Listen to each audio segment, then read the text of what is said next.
Happy New Year, lads and ladettes. Let's start 2025 off on a high note with another installment of Page to Screen, the series where I compared comic books to their adaptations into other media. You guys made it loud and clear what you wanted the next episode to be, and I do aim to please, so we'll be taking a look at Batman Under the Hood, a 14-issue arc from 2005 written by Judd Winick, and the animated movie Under the Red Hood from 2010, written by Judd Winick. It's exceptionally rare for the authors of any given story to be put in charge of adapting their own work into a different medium, so this will be an interesting venture. I took the liberty of reaching out to Mr. Winick, who was perfectly willing to answer a few questions about the process of translating this into a new medium. We'll get into that once we discuss the changes and omissions from the comic. So the long and short of it is, this is the story of how the second Robin, Jason Todd, came back to life after having been murdered by the Joker years earlier, and how he takes on his murderer's former identity of the Red Hood, becoming a brutal anti-hero who has no qualms against killing criminals. You know, part of me always wondered how this specific story came about, so let's hear it from the man himself.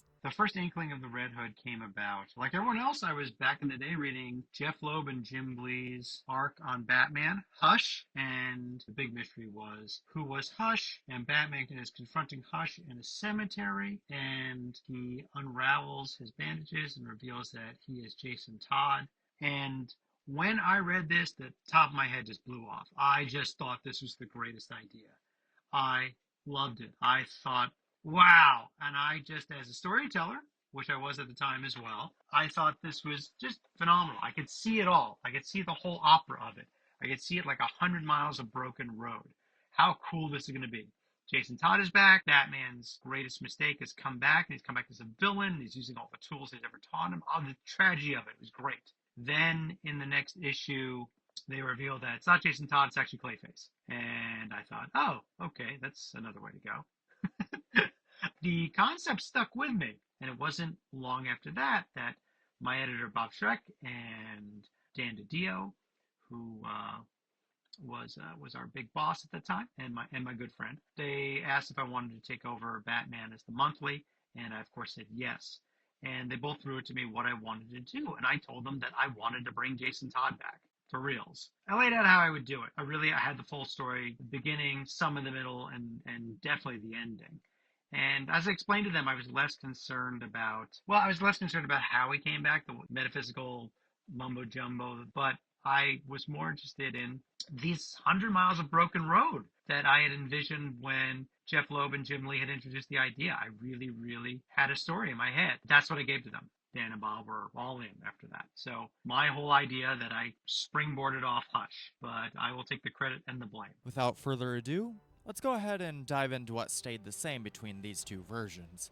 Given the nature of this series, full spoilers ahead.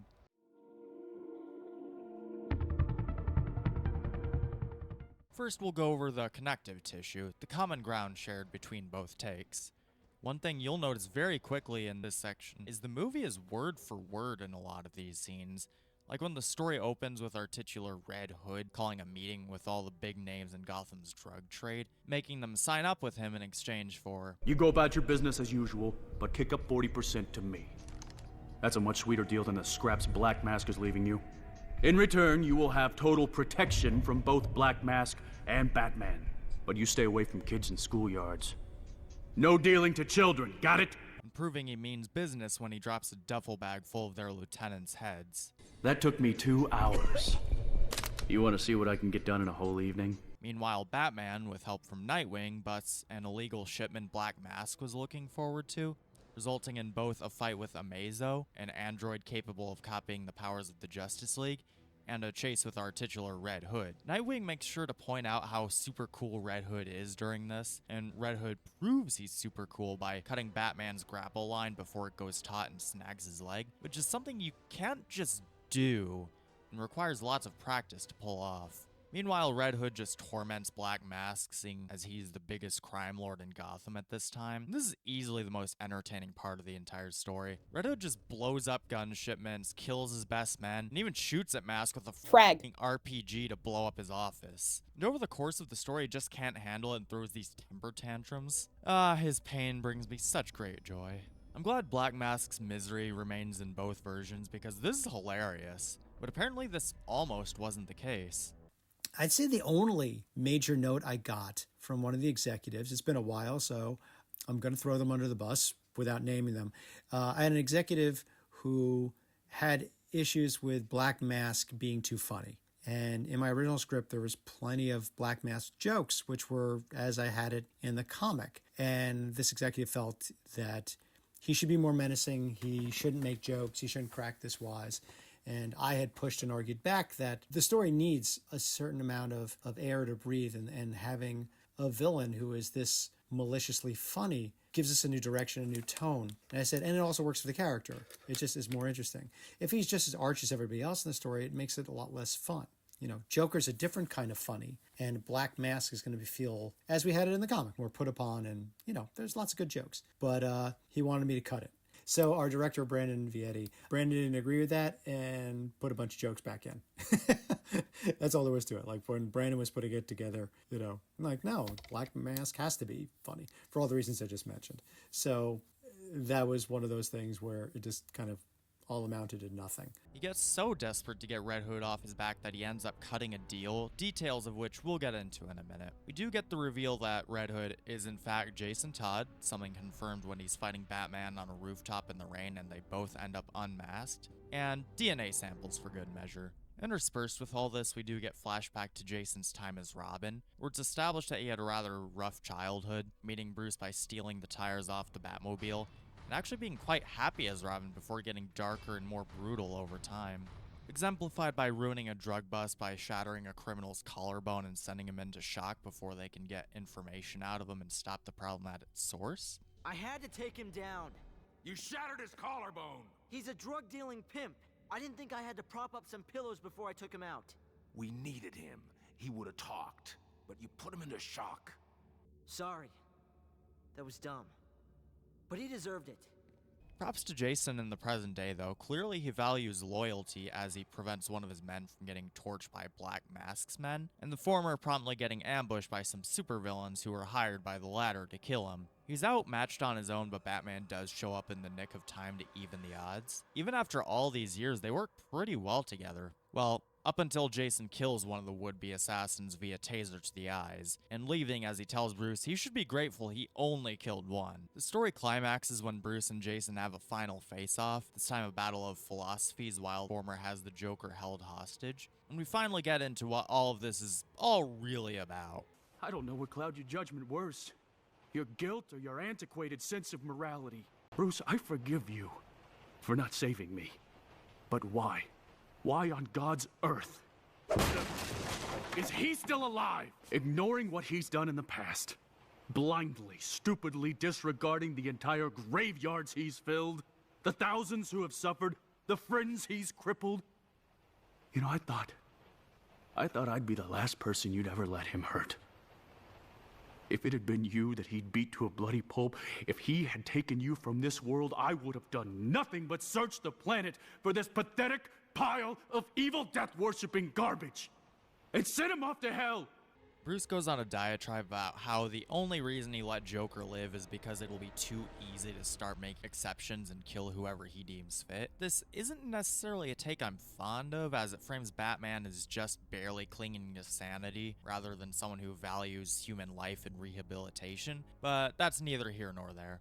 So Jason puts him in a no-win situation and says he's going to shoot Joker unless Batman shoots him first. So either way, no matter what, someone's gonna die. Only that doesn't happen because Bruce chooses the secret option 3. Jason finding it hysterical and wanting them to all die together since Jason rigged this empty apartment to blow for some reason. That doesn't happen though. Bruce gets out completely unscathed. So yeah, that all sounds like a pretty spot-on adaptation, right? And it definitely is, don't get me wrong, but for all that stayed intact, just as much got changed or even left out entirely. Hold on to your capes and cowls, lads and ladettes, because this is where Scrap gets weird. So let's get into the changes. In order to do so, we're going to need some context. Under the Hood was running alongside DC's big event comic at the time, Infinite Crisis. I bring this up because that tale has a lot of crossover into this one, which was changed in the movie for obvious reasons. First, let's get into Jason's resurrection. In the movie, he gets revived via Lazarus Pit by Ra's al Ghul since he felt guilty about the boy's death. He hired Joker to distract Batman and Robin from his latest scheme, and Joker went rogue because he's the Joker. What the Frag. did he expect to happen? So Ra's revives him to give Bruce back what he lost, and it goes horribly wrong. Jason coming back mildly insane and escaping. In the comic, well, remember how I mentioned Infinite Crisis has a major effect on it? Well, Superboy Prime, an alternate version of Superman and one of the main villains of that story, is stuck outside of time and space, and he can watch the events of the DC universe through these fractured walls of reality. In order to break free of this self-imposed prison, he punches the walls of reality until they break, causing ripple effects through time and space, causing Jason to spontaneously come back to life in his coffin, and he has to dig himself out of his own grave as a result? No, I am not making any of this up. The physical and mental trauma of both his death as well as the strain it took to bust out renders Jason essentially brain dead. His body is relatively fine, but he doesn't remember anything or respond to any physical input. He spends some time homeless until he's found by Talia al Ghul, Raish's daughter, and takes him back to their headquarters. After a year of barely any improvement, she says screw it and dumps him in the Lazarus Pit against her father's wishes, which actually does the job, jump-starting Jason's memory, and she sends him off with some personal belongings, including news articles showing Joker is still alive after what he did. Do I even really need to explain why this was simplified for a standalone movie? Now that arguably the biggest change is out of the way, let's try and get through the rest of this in relatively chronological order. The comic begins in media res, right in the middle of Jason's rooftop fight where they're both unmasked, ending with Bruce's expected, "No, it can't be you," reaction, before flashing back to how this all started. After Red Hood scares the drug kingpins into submission, we still get Nightwing and Batman busting the illegal shipment, but the contents differ a bit. This is where we start getting into territory where the events themselves aren't super different, but the timing is shuffled around a bit. In the comic, the items being shipped are various supervillain weapons like Joker bombs, freeze guns, and Captain Boomerang boomerangs. And Jason detonates said shipment, and we get that chase scene where he cuts the bat line, leading them to Amazo, who's already been delivered and is ready and waiting for them. He's also considerably chattier here. In the movie, it's shortened and Amazo is the shipment itself. And no one mentions specifically whose powers he has, but given its super strength, flight, and I-beams, we can all make an educated guess. Meanwhile, comic Nightwing explicitly mentions which powers he does or doesn't have. Speaking of Nightwing, he's written out of the movie by getting a leg injury and has to go home. But in the comic, he already has an injury he's recovering from thanks to a leg brace, but he dips out to deal with Infinite Crisis stuff with the Titans, but he gets mentioned a few more times. The last time he's mentioned is when the supervillain Chemo is essentially used as a living nuke and is dropped on his home city of Bloodhaven, destroying the entire city, and Dick is thought dead for a bit because of it. Black Mask's would-be assassins are also quite different. In the comic, Deathstroke, my favorite mercenary not allowed within 1,000 feet of a school, offers his services in exchange for Masky joining up with the secret society of supervillains. He reluctantly accepts, and the villains he loans Black Mask are Count Vertigo. Yeah, okay, that makes sense. Disorient the target. The Hyena, whoever that is, and Captain Nazi.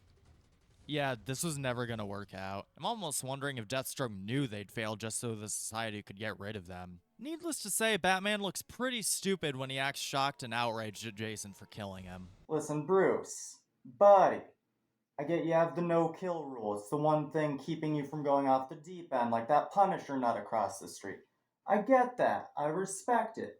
But is Captain Nazi really the hill you want to die on here? The only good Nazi is a dead one, so I agree with Jason on this one, honestly. But as far as Bruce not looking bad, the movie is a massive improvement. Rather than D-list supervillains, they fight a group of generic high-tech assassins known as the Fearsome Hand of Four, who as far as I can tell were created for the movie. Good thing, because the one with the eye lasers gets his head exploded in place of Captain Nazi, making it a whole lot easier to justify Bruce's reaction. During this fight, Red Hood does get injured and leaves some blood behind, making it easy for Bruce to confirm if it really is Jason via DNA test. However, comic Jason voluntarily cuts himself in the back of the head and gives him a DNA sample as proof obtained during their epic rooftop fight. Said rooftop fight actually takes place during the midpoint of the comic instead of at the end like in the movie, leading to the big climax where they have that standoff for Joker's life. This ends a little bit differently, however. Movie Bruce saves Joker by hearing the click of Jason's gun and jams it via a well-timed batarang.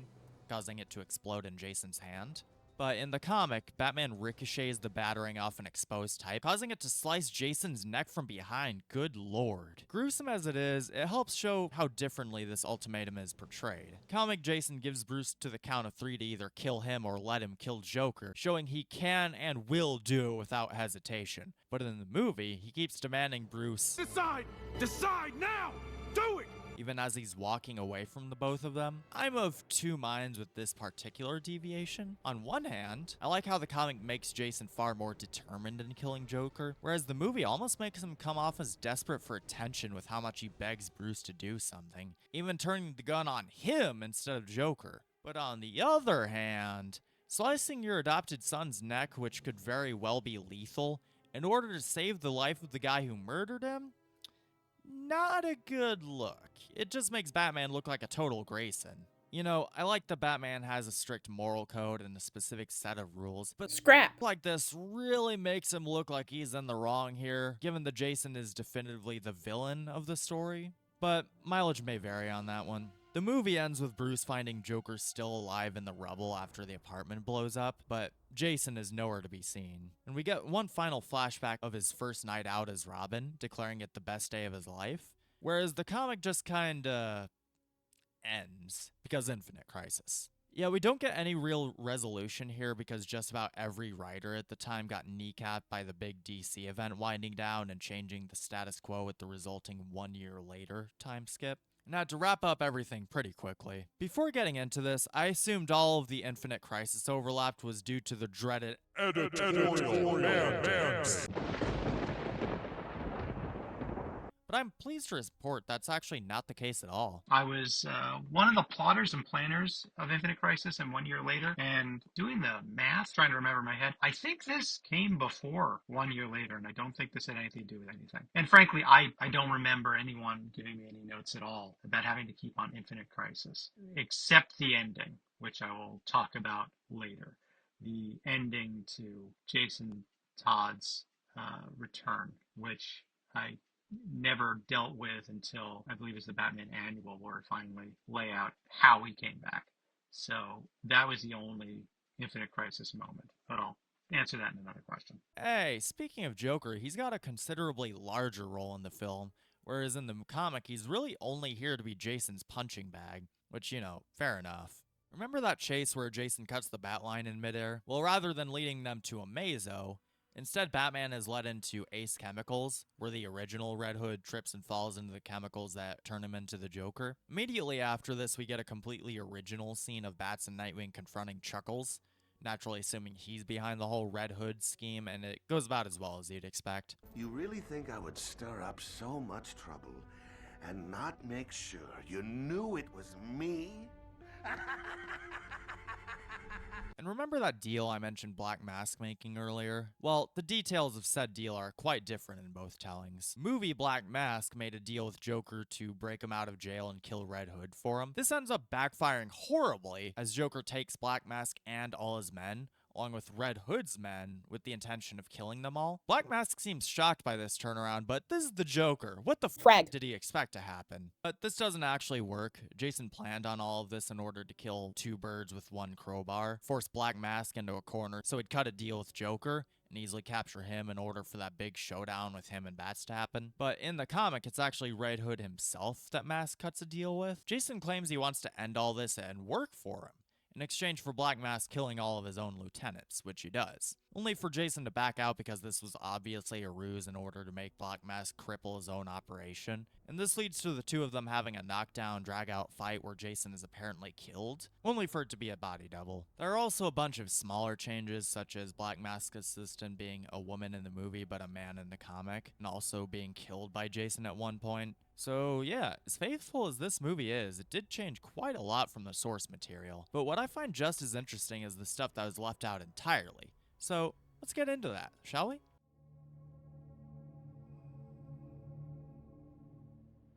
So first off, we get a few subplots that aren't too important in the grand scheme of things but reflect the status quo at the time. The first being right before Red Hood's first meeting with all those drug pushers. We get a brief rundown of recent events, namely the events of War Games which came right before all this. So Black Mask being the top crime boss, the Bat family splitting up, and the death of Stephanie Brown. All of which I briefly discussed in the Failed Legacy Characters video. God, it just dawned on me while recording this that Bruce has to deal with the death of one protege and another coming back to life as a monster in the span of like a week. On top of that, he gets a visit from Lucius Fox explaining that due to the hostile takeover from another company, Bruce has been booted from the board of directors of his own company. So he loses access to Wayne Industries' R&D division, so it's not as easy to get upgrades for his stuff. All because for the past few years he'd been seriously neglecting Bruce Wayne and focusing more on being Batman. During all of this, he also makes time to speak with other heroes regarding death and resurrection. So he chats with the likes of Superman and Green Arrow, who both have experience dying and coming back, as well as Zatanna, who's one of,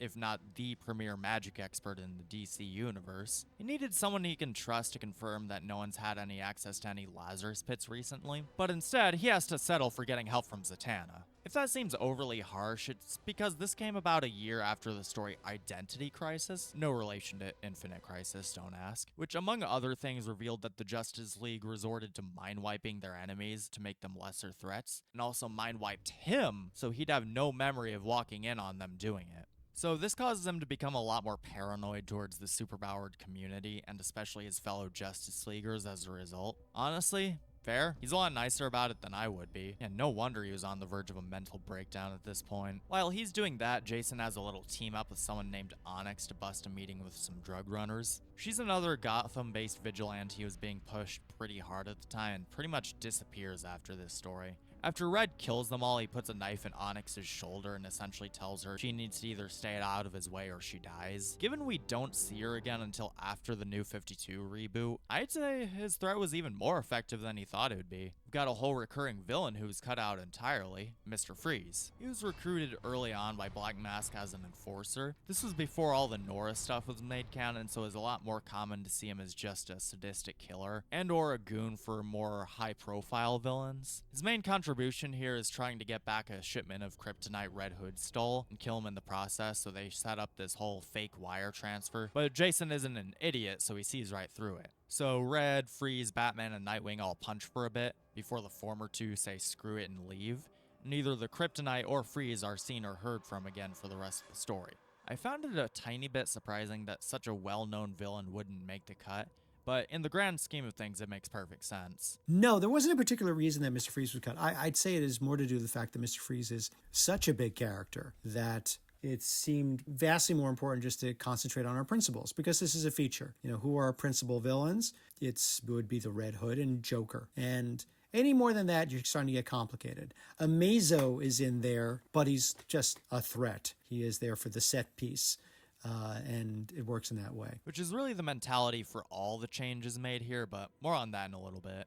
The last major omission I'd like to cover is what ends up confirming that this is really Jason for both Bruce and Alfred. We see that one of the few sources of joy for Bruce after his parents died was a shared hobby between him and Alfred, which is finding first edition books, usually through a specific bookstore in Kensington. This is a hobby that only them, as well as Dick and eventually Jason, ever knew about. So when Alfred opens up a package with a couple of first edition books from Jason, that's all the confirmation needed at this point. This is the only omission that I can say I do genuinely miss and feel it should have made it in, as it's a strong moment that shows how Alfred is also being affected by Jason's return and subsequent heel turn, instead of it being solely Bruce's burden, but I can see why I didn't. So yeah, that is quite a lot to leave on the cutting room floor. And while I understand why most of it was cut, I couldn't help but wonder if it was particularly difficult to decide what should be left out and what shouldn't. No, it wasn't. I actually enjoyed it. In this case, this was more about that I just get to keep the good stuff. It was about taking this large story that had many characters and just paring it down to just the good stuff, just the most salient. I mean, it's kind of the difference between comic books and novels and features. The best features don't have any fat. The best features are one foot right in front of the other. Every scene, every moment builds upon the one right behind it. That is not necessarily the case at all with comic books. Comic books, you're given between 22 to 25 pages a month, and you got to deliver the goods every month. And you can't have the expectation that the readers are going to be emotionally or intellectually right there with you from where you left off. It's a new chapter every month. That is not the case with the feature. And again, this was a story that I really dug, and I was thrilled to just keep in the good stuff and try to make it work in a way that made sense as a feature. And I gotta say, it's actually quite impressive how much creative control he had over this film, when usually we hear it's the exact opposite when storylines get adapted into other stuff.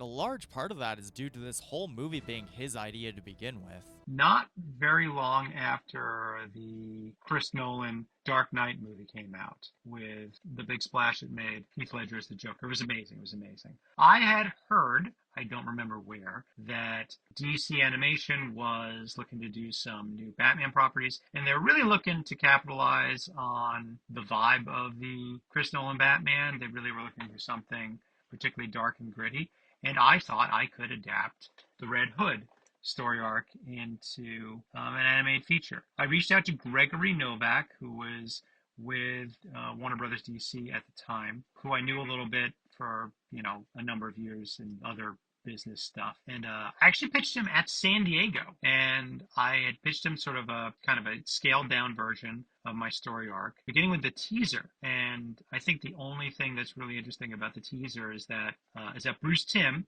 who was heading up DC Animation, going into this, when I was pitching it later, like I'm skipping ahead, but Gregory Novak loved the idea and wanted to take it to the gang, including Bruce Timm and other producers. Going into it, Bruce told me later that, and I think there's a couple of interviews out there where he's talking about it, that he was already going to say no.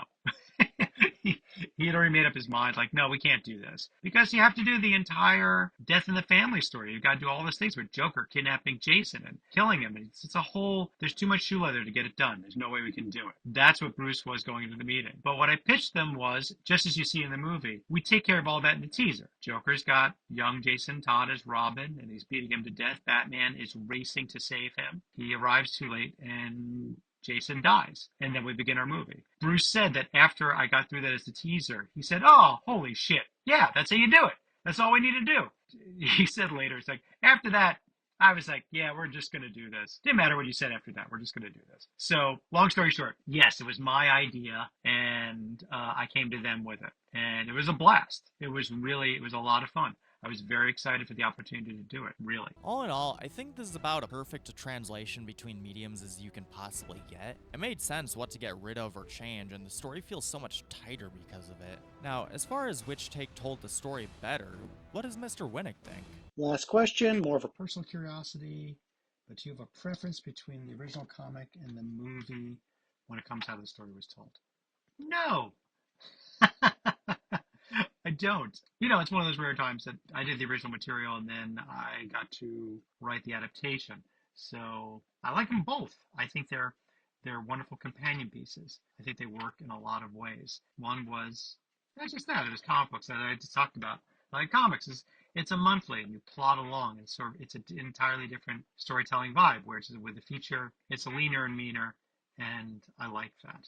I guess jumping into the lastly here, the two big differences between the comic book and the feature were how Jason Todd came back to life. So in the comics, Jason Todd came back to life because Superboy was trapped in this metaphysical box because of the rewriting of DC history, and when he punched the walls of the box, he rewrote some of DC history. Look it up. I don't want to have to explain it more than that. Both, I'm directing this to you, sir, as well as maybe anybody else listening to this. But it was an involved part of Infinite Crisis. Now with that, this was one of our original ideas. I had a couple of ideas of how this would work, also involving the Lazarus Pit, but we were going to do this thing where Superboy basically undeads Jason Todd by punching the wall of his energy cage. And as I was approaching doing it, I was almost there. I was talking with Bob Schreck and Dan DiDio in particular, I said, you know what, Dan? I think I want to go for more of a feet on the ground thing. I think if we go with something as over the top as this, I think they're going to eat us alive. I think it's too much. And Dan said, okay, man, go make a pass. Go for it. So I started working out this storyline, which I had borrowed from The Outsiders. I had done a story arc where Dr. Savannah of Shazam fame, Captain Marvel fame, was collecting the DNA of metahumans and hoping to make his own metahumans, which is what he did in The Outsiders. So when Dr. Savannah had basically pieced together that Robin had died, I'd even go further that Dr. Savannah, being Dr. Savannah, had figured out that Jason Todd was Robin. Or actually, rather, I don't think he did. I think he was able to snatch up Robin before he even could discover that it was that Bruce Wayne is Batman or anything. It doesn't really matter. But the plot was he was going to get a hold of his DNA. He got actually a hold of the dead body of Jason Todd and was able to revive him, but revive him into this zombie state. And Savannah got pissed off because she found out Robin's just a regular human being, just a waste of my time. And somewhere in there, his zombified version will have escaped. And then it sort of picks up where I had the story later that Talia al Ghul will find Jason Todd in his zombified state and eventually put him in the Lazarus pit and rejuvenate him. So that was my idea. And I was writing it up, and Dan came back to me. He'd actually just been to one of the bigger conventions. It might have been the New York Comic Con.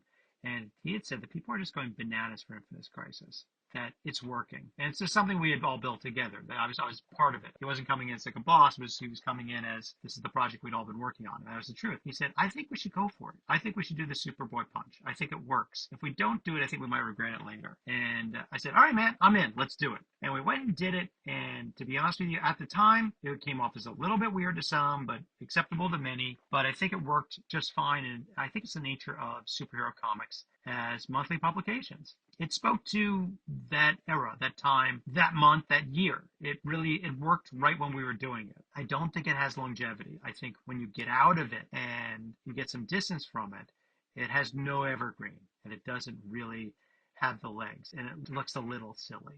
It doesn't really fit into the Batman universe quite as much. And again, I don't regret it. I think it really made sense at the time, and I agreed with Dan at the time, and I agree with him now. I thought it was a good decision at the time in the storytelling. I thought it worked just great then. But when I was doing the movie, we're not going to have, the Superboy punch thing. Just kept it a lot simpler. And I just had Ra's al Ghul snatch him up and put him in the Lazarus pit because he felt this overwhelming sense of guilt, which fit all the characters and fit the storytelling. It was nice. It was concise, and it worked better. So those are the two major differences. And again, I like them both. I like the fact that I got to have it both ways. I get to tell this incredibly of the moment, metaphysical mumbo-jumbo, Infinite Crisis crossover solution reason that Jason came back from the dead, and then later tell it again in more of an evergreen way. It was both those things.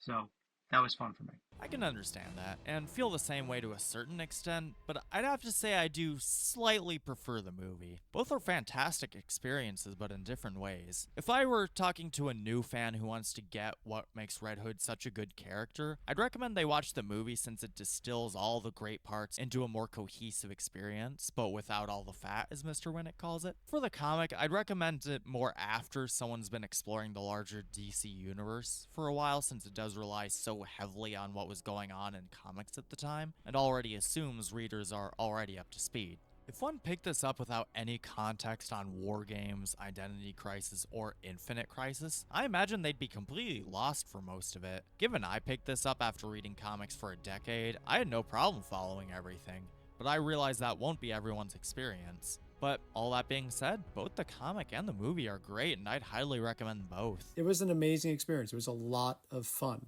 Everything from Brandon directing it to, again, producers Bruce Timm and Alan Burnett. It was deeply collaborative, and they gave me lots and lots of room. I couldn't have been more proud of it. I mean, you might often hear all kinds of horror stories from screenwriters that they write it and it gets all chopped up and it gets changed and the like. This couldn't have been more different. I mean, Alan and Bruce had like a couple of notes here and there, like minor things.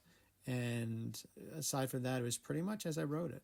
I did an outline, then we talked about it, then I wrote it, then they animated it, and it was terrific. And one of my greatest professional experiences I've ever had was when the film premiered at San Diego, meaning the San Diego Comic-Con at Hall H, and there's like I don't know, like 6,000 people there. And with that audience, which is, it's a hot audience, you know, you don't get more enthusiastic than them at San Diego. And they're all comic book fans. So it was bananas. It was just wonderful. And hearing everybody gasp at certain parts, laugh at certain parts, sigh, because during the sad moments, you know, there's a couple of moments from the audience, you know, 6,000 people doing that. It's great. Everybody should have this experience in their life. It was a blast. A very special thank you to Mr. Winick for answering all my questions. He's a super nice guy, and all of you should check out his other work. He's also the creator of The Life and Times of Juniper Lee, which I remember loving as a kid. And he's also got a new family-friendly graphic novel by the name of Hilo, which looks like it's a lot of fun. Currently has 10 volumes as of time of recording, so go ahead and give that a read as well. This is Major Disaster signing off, and make sure to look away from your screen for at least 20 seconds to prevent any ill-fated deals with the Joker.